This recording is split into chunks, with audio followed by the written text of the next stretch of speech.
Hey there, rCast listeners. Welcome back to the show where we dive into the weird, the wild, and the downright WTF moments of life. Today we're talking about a Reddit thread that's equal parts hilarious, horrifying, and educational. It's the story of a guy, some oysters, and a decision so questionable it's got the entire internet screaming, "Why?" So grab your popcorn, maybe skip the seafood for this one, and let's get into the Great Oyster Debacle. Alright, so here's the scene. Our protagonist, let's call him Oyster Guy, decides he's gonna have a fancy Christmas. He's feeling bougie, right? He's like, I'm gonna get some oysters. Nothing says holiday cheer like slurping down some slimy bivalves. So he goes to the market, buys these oysters, and here's where things take a turn. Instead of keeping them alive and shucking them right before eating, like any sane person would, he shucks them 18 hours before. 18 hours. Then he sticks them in the fridge like, yeah, this'll be fine. Spoiler alert. It was not fine. Fast forward to Christmas Day. Oyster Guy pulls these oysters out of the fridge, and they've got this massive black skirt on the edges. Now, I'm no marine biologist, but even I know that's not the latest oyster fashion trend. But does he toss them? Nope. He's like, well, they don't smell awful, and proceeds to eat one. And guess what? It tastes super unpleasant. Shocking, right? Now here's where the internet loses its collective mind. The comments are a mix of horror, humor, and genuine concern. One person's like, they died.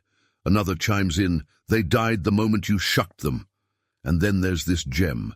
You killed these animals yesterday and now they're dead. Explain. The comments section is a goldmine. People are roasting Oyster Guy like he's a marshmallow at a campfire. One person's like, wait, freshly shucked. Kept in the fridge for 18 hours, pick one. Another's like, you're about to have a rough 24-48 hours. And my personal favorite, your Christmas is about to be fucked. But the real MVP is the guy who's like, go make yourself vomit right now. And stock up on Pedialyte. Your butthole's about to erupt. Now here's the twist. Oyster Guy updates everyone 24 hours later and says, he's fine. No food poisoning, no explosive diarrhea, no emergency room visits. Just a guy who dodged a bullet and learned a valuable lesson. Shuck your oysters right before you eat them. But let's be real, folks. This could have gone so much worse. Oysters are like the Russian roulette of seafood. One wrong move and you're either in the bathroom or the morgue. All right, let's get a little nerdy for a second. Why do oysters go bad so fast? Well, it's simple. They're alive, or at least they're supposed to be when you eat them raw. When you shuck an oyster, you're essentially killing it. And once it's dead, the clock starts ticking. Oysters are filter feeders, which means they're basically the ocean's vacuum cleaners. They suck in water, filter out the nutrients, and spit the rest back out.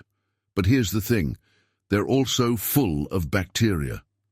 When they're alive, their immune system keeps that bacteria in check. But once they're dead, it's a free-for-all. That's why you've got to eat them ASAP. Keeping them cold slows down the bacteria, but it doesn't stop it. And 18 hours? That's like throwing a rave for bacteria.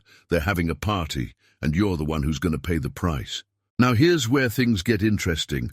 Oyster Guy is from Australia, and apparently down under, it's totally normal to buy shucked oysters a day or two before eating them. Wait, what? Yeah, apparently Aussies are built different. One commenter's like, my brother was eating oysters 48 hours after they were shucked and he's fine. Excuse me, sir, are you sure your brother isn't just a superhero?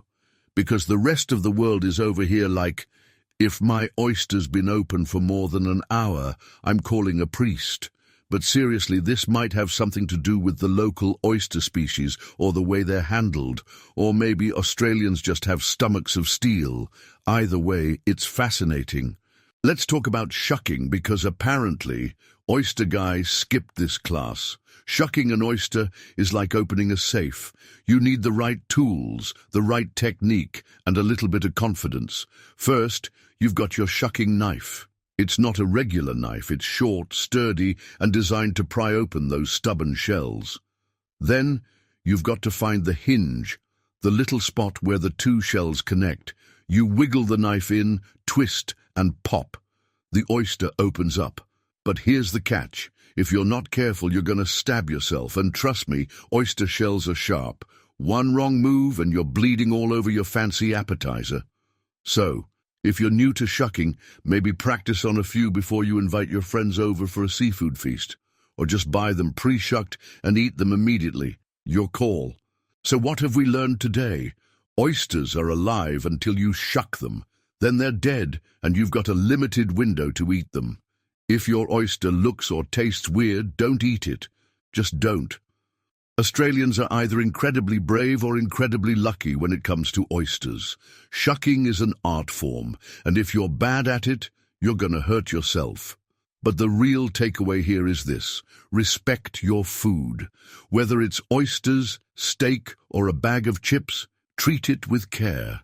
And if you're not sure what you're doing, maybe Google it before you end up on Reddit asking, "Why does my oyster taste like regret?" Thanks for hanging out with me on rCast today. If you enjoyed this episode, don't forget to like, subscribe, and share it with your friends. And hey, if you've got a food disaster story of your own, drop it in the comments. Who knows, it might just be the star of our next episode. Until next time, stay curious, stay cautious, and for the love of all that's holy, don't eat questionable oysters.